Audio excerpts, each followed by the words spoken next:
Good day, welcome back. Union Smack has returned, episode 78 review of NXT UK. I am here, Travis from Hibiki TMD, here on Hibiki T on YouTube, and if you're catching us, ProWrestlingJournal.com. Welcome, everyone. It's not Union Smack, though, without my tried and true co-host, my comrade, my confidant, the maniac, Matt Tanner. What's going on, man? How you been? Where can everyone catch you? And what we do?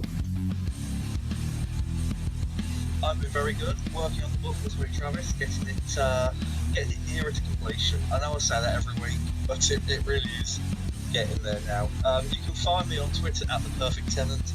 You can buy our official merchandise at UnionSmack.BigCartel. That's the official Hibiki TMD shirt, Union Smack shirt, Tenant Talk shirt, Reset Button shirt, Union Smack Hall of Fame shirt, and we've got ideas for a new shirt, so do get them while they are on offer, on sale, I have to say. Yeah. Saved it. All the goodness over there. Everything is cut in half pretty much right now, or if not, close to half. Also, hopefully this year, once again, brand new alternative shirt coming to the store. Got to talk to the man to the plan with the plan, Rocky Baya, on that one. Yeah, fingers crossed. And as always, on Twitter, at the Hibiki TMD. You can catch me.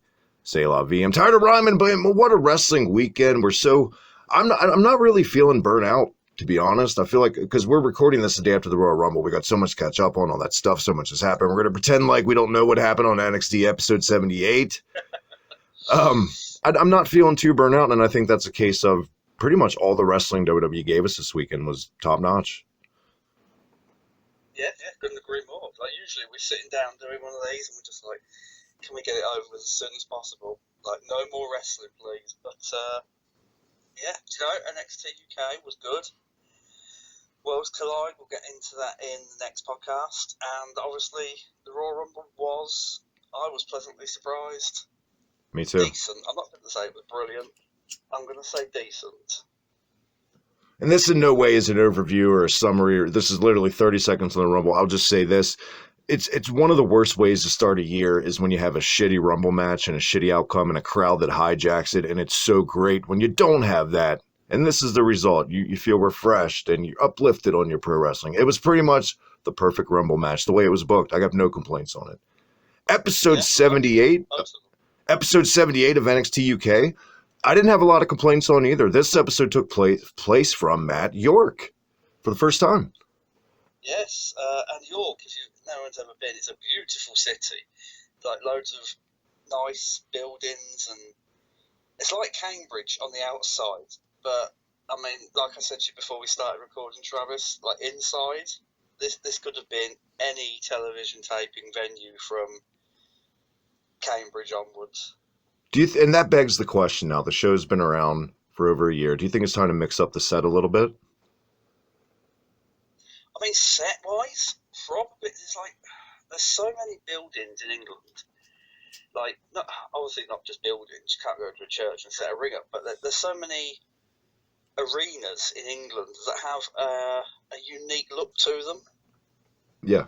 You could do it from different places, but they're now starting to recycle their locations. They've been back to Plymouth twice. They're going back to Coventry shortly in March for the second time. It's like, give us something, because you look at Cambridge and I still think that is up on a pedestal for locations. It's like Full Sail. You instantly recognise it. Right. I know you can't do it all the time from Cambridge because Cambridge is an actual theatre and they have other acts on in that same space NXT UK was, but you know what I'm trying to say, Travis? Yeah. Make the effort to make it look better. And I feel like because I still say there's no other place in the world than Europe for the most part. The aesthetic on all these venues, they're the most unique. The most unique and some of the most beautiful you ever see. Look at the Grand Empress Ballroom, for example. What a beautiful building that is. And and who would have thought that would make such a great look on TV for wrestling, Exactly. And you know what? Take it out of arenas sometimes. Coventry is going to be an arena. York was an arena. There's plenty of smaller theatres in Britain. Like, there's an abundance of them. Almost in every town in the United Kingdom there is a theatre. Yeah. Take it to a theatre. Like, yeah, it's a smaller audience, fine, but at the same time, it's like you have a better setting, and obviously a smaller capacity crowd is going to mean you might actually sell out a TV taping for once instead of having, 1,000 tickets left when you go to record. For sure.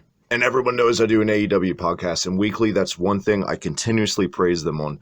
I think they do it probably better than anyone else right now. They change up their aesthetic every now and then. They just had wrestling on a boat. They had wrestling from that theater in Jacksonville where they had Fyter Fest from with that great opera house look. I love when AEW does that because you remember those episodes of Dynamite a hell of a lot more than, like you said, just another arena.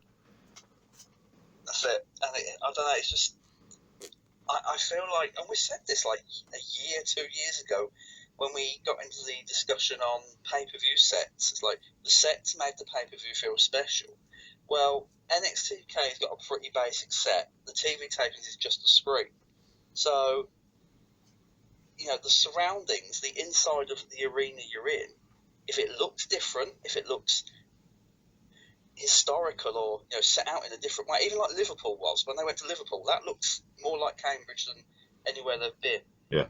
The location and the setting can make a event or a television taping more special than it would be if you just plopped it into the middle of a soulless arena and then had to tarp off 1,000 seats. I feel like, speaking of the word special, they tried to kick off this episode. They tried to make it seem special. And at first, it felt very ceremonious and just had this prestige kind of feel behind it, the past giving of a new title in this little ceremony. But by the end of it, it kind of fell flat for me. I mean, after the unveiling of the championship, I think that's when it all started to go downhill a bit. It's like you've got Johnny Saint and Sid Scala. They're stood bang centre in the middle of the ring. No title belt under the cloth. And the expectation is they're going to whip off the cloth. And not only is the belt going to be rebranded with the NXT logo, but it's going to be a different title completely. But what they've actually done was taken Walter's title, remade it, and literally just changed the logo in the middle. There was nothing else different about it. Yep. And even then, that's probably not even my biggest issue. I mean, yes, it's so minute on the changes, whatever. Just it's where we went from here was just kind of just this long-winded bullshit from Walter for the most part. I mean, yeah, I can see what you're saying. I like how they didn't just, I don't know what the right word is, didn't just like wash away what happened at TakeOver, because this was the first actual thing that was recorded, post TakeOver, post the Undisputed Era attack. So the fact that they didn't just wash it away and think, do you know what, Worlds Collide is in a few days, we'll just hope people remember. I like they didn't do that, but I just feel like Imperium, when they talk, they need a manager. And we've said this time and time again, Travis. We said it on other episodes of Union Smack, like, give them a mouthpiece. Just stop them talking. Someone like Paul Heyman who can get to the point quick and then get them out of there. Well, hell, what if they went the whole old WCW NWO route and it was Sid Scala pulling the strings the whole time for Imperium? Kind of like when Bischoff turned. Do you know what? I could see that. Maybe him not pulling the strings, but sort of working in their favour backstage, hence why he's in the role in the first place. Yeah, and speaking of roles, I feel like if anyone Imperium's going to talk, there should be no reason it should be anyone other than Marcel Bartel.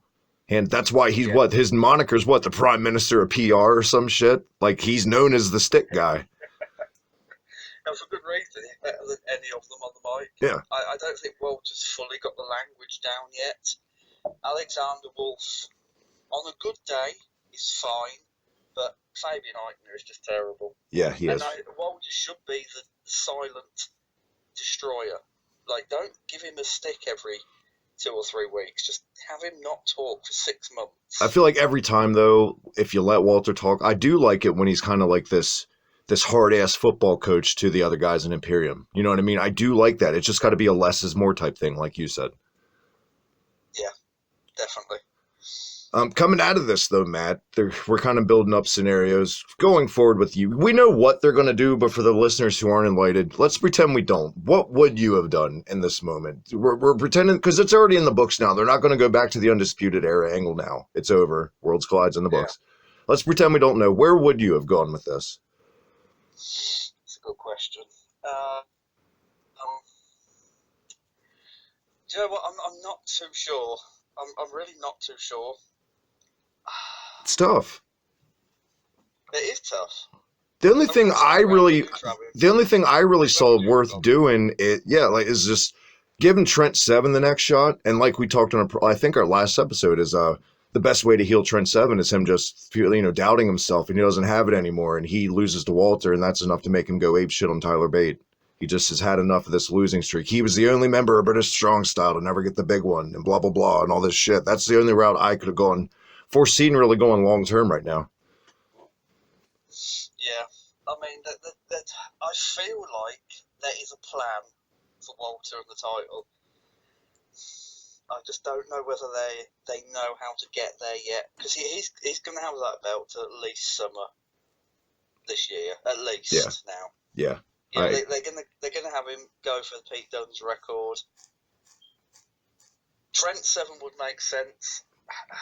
Before Worlds Collide, I'd have said they were building Jordan Devlin for something. Maybe they still are, but like you said, Trent Seven is the logical way to go, and then heel turn and a blood war between him and Tyler Bate. That's probably what I'd do. But have Jordan Devlin sort of ready in the background because someone's got to step up and beat him at some point. I think now's the perfect time to get that person ready. Yeah, I agree. Where did that take us to next, Matt? That took us to the opening contest, which was a qualifier for the Worlds Collide Cruiserweight Championship match, not the Cruiserweight Championship, sorry. Jordan Devlin versus Legero. Yes. Did you, now can I say, Travis, did you enjoy this match, or did you sit like I did and watch it and think, what have they done to Legero? A little bit of both, to be honest. A little bit of both while watching it. It wasn't an amazing match. It was good enough. It was a pretty good little match, but when you know the incentive going in, I'm kind of with you. It's like just squandered potential with Legero. You know what I mean at this point? It's so see-through he's just a guy, kind of like an Eddie Dennis, a guy they signed just to monopolize the UK scene over there more, just to get more stars under their banner. Just to have a guy for the sake of having him. The spoiled kid with the most toys that never plays with them. Couldn't agree more. I disagree with you if Legero was doing something worthy, even that wasn't on television. If he was one of the trainers in the UK Performance Centre, let's say, but he's not. He's treated on screen and off screen just like a normal wrestler. Yep. And he's better than that. It's like even Progress Wrestling saw this guy, and we're talking must be 8 years ago now, maybe 7. Saw this guy as something special. He had a whole Progress chapter named after him. It's like they treated him as a big deal, and yet 8 years later, he signed for the biggest company in the world, and it's just like, ugh. He's gone from Ultimo Dragon to Sin Cara, and hell, is his career even comparable to Sin Cara? Look how big Mystico was in Mexico. Then he came to WWE. Yeah, true. Now, Legero doesn't botch every fucking move he does, and he's not a dick backstage. That's a little different. But the comparative is still the same. Yeah. Like, he's fallen a long way. And it's sad to see. It's sad to see in a way. But going back to this match, it was nice to see Jordan Devlin finally get, the rub, let's say. Finally get a victory and a spot that, as we know, Travis, no spoilers intended, would mean something. Right, and it's safe to say for at least the next 6 months that match you just had with Tyler Bate at Takeover is his let's pretend he was Bret Hart at SummerSlam with Mr. Perfect in 91 to date ourselves. It was kind of his breakthrough match. So he can ride that momentum for a little bit. Now it's up to him to keep having those classics that stick with people, and that's how you get your momentum longer. And that's the secret of being a great pro wrestler, but we'll see. I think he's capable of doing that. And by the way, how crazy is it that he's so young and he has 18 years in the business? No. Jesus Christ. What did he start when he was 7? Like, I think he's like, what is he, 24, maybe 25 now? yeah, If like he's any older than that, I'd be surprised. crazy. But like the match, it was, I don't think it was just a vehicle to showcase Jordan Devlin. It's not like Legero didn't get anything in, but like we said, man, squander potential, and it's at this point, it's just sad to see with Legero because they were doing these vignettes on him last year. Thought they were building to something eventually, at least some substantial storyline, and we just never really got it. He was always just a guy shoehorned in on an episode to a takeover or something. Never had that prominent spot. Takeover worthy scenario with Joseph Connors. Do you know what? I would have booked this differently. The whole qualifiers for Worlds Collide. I'd have had Jordan Devlin versus Travis Banks and Legero versus Brian Kendrick, because we'll get into that on our next podcast. But I just don't look at Travis Banks and think Drew's away. Right. Yeah. Like we said, this wasn't the last qualifier on this show. This was to advance, and the winner would get in a 4-way at the Worlds Collide, like we said. And yeah, Jordan Devlin getting the clean win, by the way. Just good. I didn't hate the match, and if this had meaning behind it, I probably would have enjoyed it a lot more. Yeah, me too. I didn't hate it. I didn't enjoy it completely either, but it was nice to see Jordan Devlin actually get a victory. The crowd still loves Legero, by the way, no matter what. Yeah, they're not giving up on him, but yeah, maybe they should. Yeah, it's time to stop holding your breath before you pass out. Yeah, it's been a year and a half. He's not going anywhere. Was this the Finn Balor vignette next? It wasn't. Next was the Kaylee Ray and Radzi. Okay. They talked about... No, they actually announced Mia Yim and Kaylee Ray on the Worlds Collide pre-show. And Kaylee Ray said that she will be just another statistic come the end of Worlds Collide. So, nice short promo there. But then Radzi was interrupted by Imperium. And Imperium were then interrupted by South Wales subculture. And obviously that is going to be building to a very, very short television feud in the next few weeks. With booked as what? They're going to have a mystery partner, right? Yeah. I think, is it next week or is it in 2 weeks' time? I think they said. It's one of the two. It's going to be 6-man, Wolf, Bartel and Eichner against Andrews, Webster, and a partner of their choosing.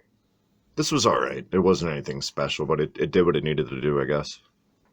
Yeah, it's do you know what, Travis? It's like we said last week. I prefer this at this length than a 5-minute verbal back and forth that just lose interest in. Yeah, same. Now was it Finn Balor time? It was Finn Balor time. This was tremendous. What did you think of this? Because I thought he did a great job, didn't he, talking Finn Balor? It's nice to see guys with layers to them. It's nice to see guys that don't just fucking smile. It's nice to see someone when they turn them heel, Bailey, that they're tolerable, that they're not less tolerable than when they were a babyface when we bitch about it. I think Finn Balor just nails it in pretty much any capacity you put him in. The guy's money, but when showcased property and kind of given more free reign, knocks it out of the park. And you can see why he is the founder of this sensation known as the Bullet Club. You can see why it was all him. He's just got that charisma about him, and he can be sinister when he needs to be. He can talk in sound bites, and if you had no clue who Dragunov was going into this, which was a lot of you, then this would have done a good job in building you up, getting you hyped. Yeah. Because I'm behind on the actual NXT, I've still got, I think it's the one before Worlds Collide. So am I, so don't even bother asking me a question about NXT. Oh, well, it's not that then. Right, let's talk about There's only so many hours in a day, and I got to watch that AEW shit as it is, so, Well, I was going to say though, Travis, is like if they aired this on NXT television, like this actual promo in its entirety, then surely American audiences would have had some idea who Dragunov was. Right. It didn't look like they put a lot of money into this video at all. It was literally just him sitting down on a chair and some clips. I don't think they did air it on NXT, which if they didn't, why the fuck not? Yeah. Why? Oh, we'll get into that in our next podcast. Why does it feel like this company is ashamed of their own brand sometimes? Like a 205 Live to them is like that bastard stepchild who like they'd never want to like talk about and share pictures on Facebook of. They're ashamed of or something. Like, yeah. I don't get this company sometimes. Either way, this was a great little vignette and a great little. This was correct. I would call it a showcase match for Ilya Dragunov. Yeah, a nice little squash versus Josh Morrell. And you know what? I loved seeing Dragunov like this because for me, this is how I'd have booked Dragunov in the smaller matches from the beginning. But this is not the Dragunov we got. In matches against Ashton Smith and Tyson T-Bone, it's like it was too competitive, and it made him look weak, in return. But if you'd have booked him all like this, then built him up, as a real danger to men like Alexander Wolf and, all the others, it would have worked. This is what we should have seen from day one. Not losing to Cassius Ohno, not competitive matches with some schlubs, like you said. No, this is the Dragunov you signed. This is why you brought him in. What the fuck were you doing for the past 6 months is still beyond me. I don't want to say the bloom's off the rose, but Jesus Christ, considering the reaction he got at Worlds Collide, which we'll get to in our next episode, man, they need to do something. They need to do something to get this guy some exposure fast, because it's criminal that that he got crickets at Worlds Collide. Yeah. Criminal. Obviously, his next program came out of this match. He addressed Finn Balor on the mic. I have to say, Dragunov won with Torpedo Moscow, but after the match, got on the mic, started to have a go at Finn Balor, and then Joe Coffey and Gallus came out. And I don't know, Travis. I don't know whether I'm interested in this. I'm not really interested. It feels like they're trying to give both guys something to do. But for one, I don't feel like they come off like they're going to have chemistry when they work together. I don't know if that's just me. No, I can't see them in the ring together. You know when you can just picture a match? Yeah. You hear a match announced and you think, my God, that's going to be amazing. I can't picture it. Obviously, we know the end result because, spoilers, and I tell you all the TV taping spoilers, etc. But I just can't. Maybe they'll surprise us. Maybe it'll be a 4-star classic. I want them to surprise us. I can't picture it. We'll see. We shall see. Yeah. This match, it let Ilya get all of his shit in. Nigel McGuinness always goes above and beyond when just nailing, and describing guys that are supposed to mean something. Even though Nigel McGuinness wasn't on this, Aiden English, I feel like did an even. I was getting there. I feel like Aiden English did an even better job for some reason on some of these guys on this show. I felt like he was just as good as Nigel on this night. Yes, I feel even when they had him standing for. Get it right, Matthew. Did he stand in for Nigel McGuinness at the Down Low Festival?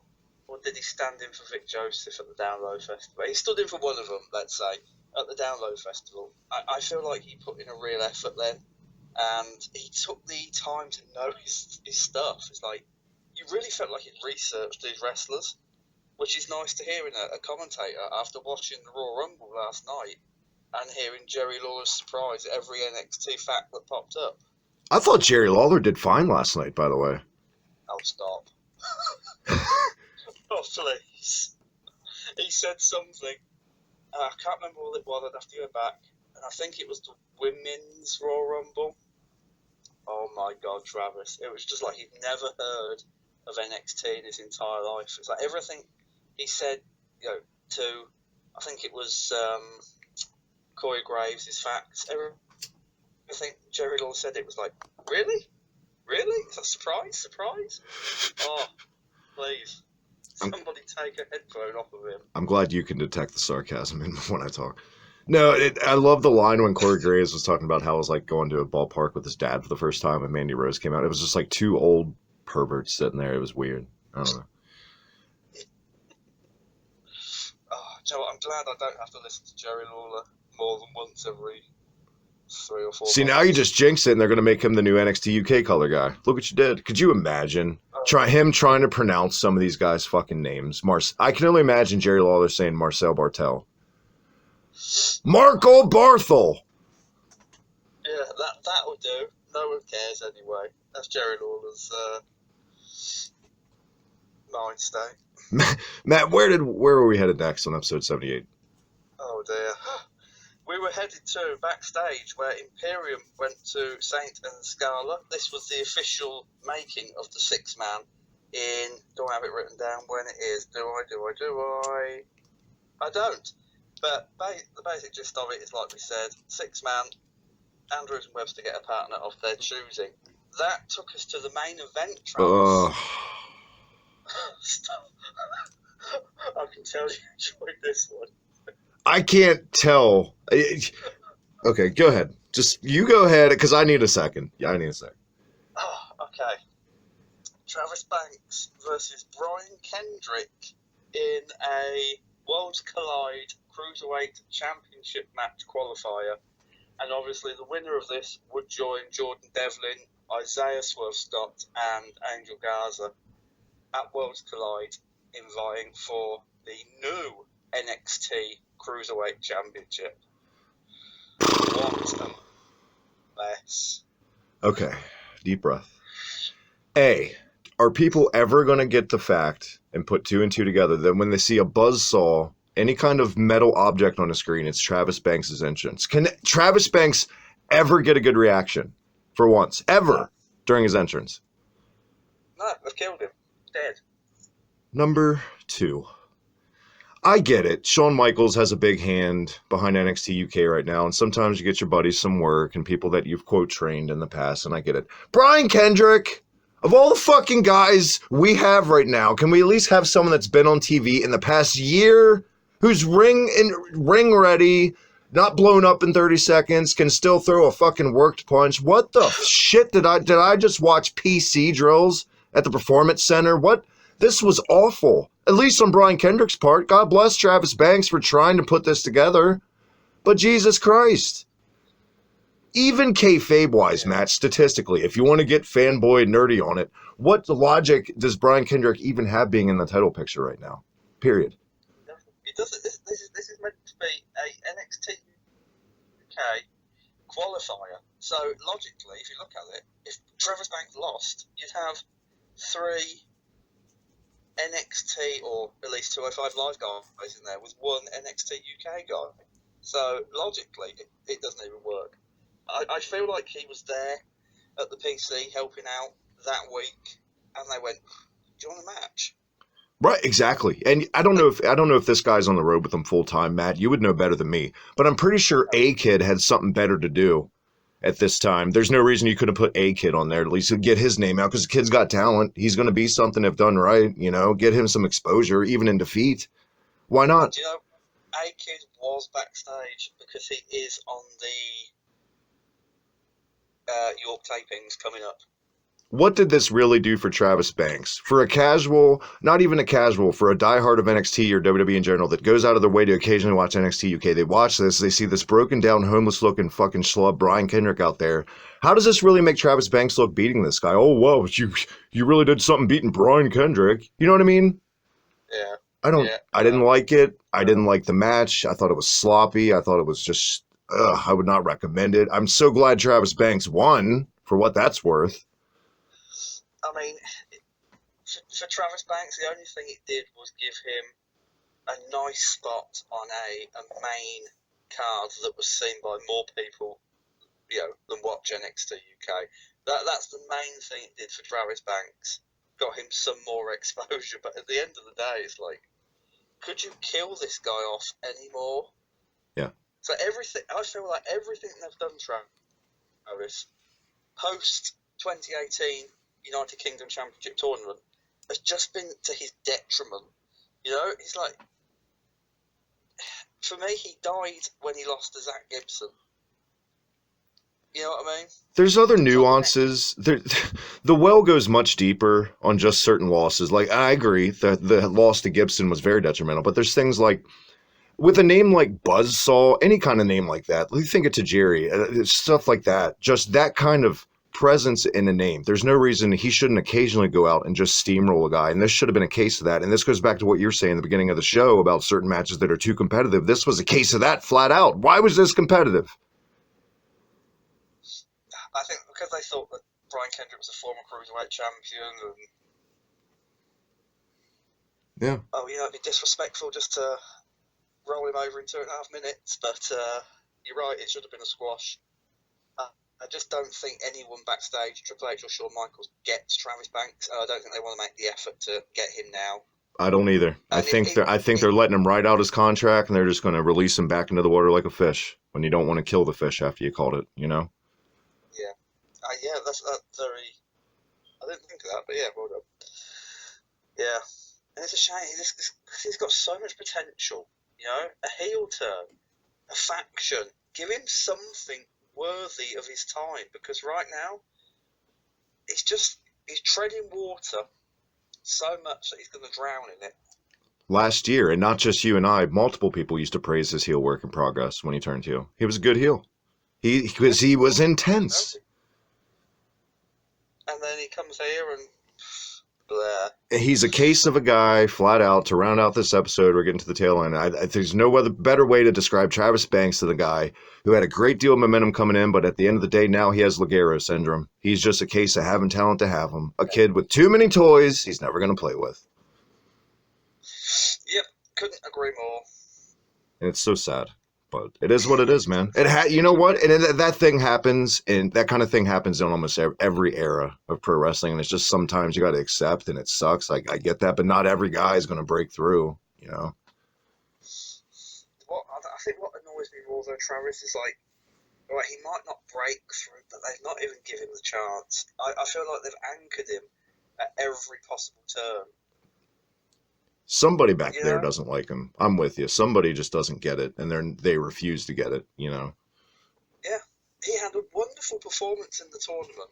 He tapped out to Zach Gibson, and then the next night he lost to Noam Dar in a fatal four-way match to qualify, you know, for the number one contendership on the first episode of NXT UK. Yeah. And then not only that, it's like, he went down with an injury when NXT UK started, so he wasn't around for about 6.5 weeks. And then he comes back and he loses to Gallus. He loses to everyone possible. Every feud he's had, he's lost. You know, you can count on one hand the amount of victories he's had in serious matches, not squash matches, just serious matches. It's just... Dare I say his only shining moment was like the semifinals of the UK tournament. How sad is that? Maybe that false count anywhere stuff he did with Jordan Devlin or whatever that was, because he did get a win in there somewhere. I don't think he beat Devlin, looking back on it. Ever? No. God. They were meant to go at Blackpool. Blackpool won. Yeah. They replaced him with... What a kick in the bollocks that must have been. Oh, yeah. For sure. You're not getting your takeover spot. Finn Balor's having it instead. Piss off. Let's be honest, though. Let's be real. If you got a choice of who you're putting in, well, I mean, who you going to pick, man? Do you want Steve Austin or do you want fucking Mark Marrow? I mean, you're not that bad, Travis Banks, but I'm just saying. The next night, him and Jordan Devlin fought to a double count out. And then the next was the Falls Count Anywhere match in Coventry, which Jordan Devlin won. Yeah. So, yeah, Jesus. Didn't even get to beat Jordan Devlin, which would have done wonders for him. Squashed by Walter. Like, oh my God. Yeah. Did that tie the bow on this episode? Am I missing anything? Nope, that tied the bow on this episode. And do you know what? It was a good episode, Travis, up until the main event. If you would have flipped Legero and Devlin with this, I would have had pretty much no complaints with the episode. At least we would have ripped the Band-Aid that was Brian Kendrick off early, you know? Yeah. Yeah. And then, you know what? I don't think anyone would have cared if Jordan Devlin had squashed Brian Kendrick in 2 minutes. I don't care. I don't think anyone would have cared if Donald Trump squashed him in 2 minutes at this point. It's Brian Kendrick, you know. Either way, I'm glad we squashed this out in about 40 minutes here. One of our shorter episodes, but like we said, we got so much content coming for you this week. Be prepared, strap in. Until we do, Matt, it's been a bumpy ride this week with rants and whatnot. Fuck Brian Kendrick. Where can everyone catch you and what you do? You can catch me on Twitter at ThePerfectTenor. You can buy our merchandise at unionsmack.bigcartel.com. All the official t-shirts there. I'm not going to go through them again, Travis. And you can purchase my book soon. I keep saying it, but it is coming. It's nearing completion soon. NXT UK Year 1. That will be available somewhere, sometime, someplace. Somewhere over. As always on Twitter at the Hibiki TND. Right here, ProWrestlingJournal.com with all the other fantastic writers on here. If it happened in a ring, they're your thing. Hit that little red button right down below. All the best retro gaming and pro wrestling goodness. Hibiki TND on YouTube. Until next time. Union Smack. Cheerio, mates.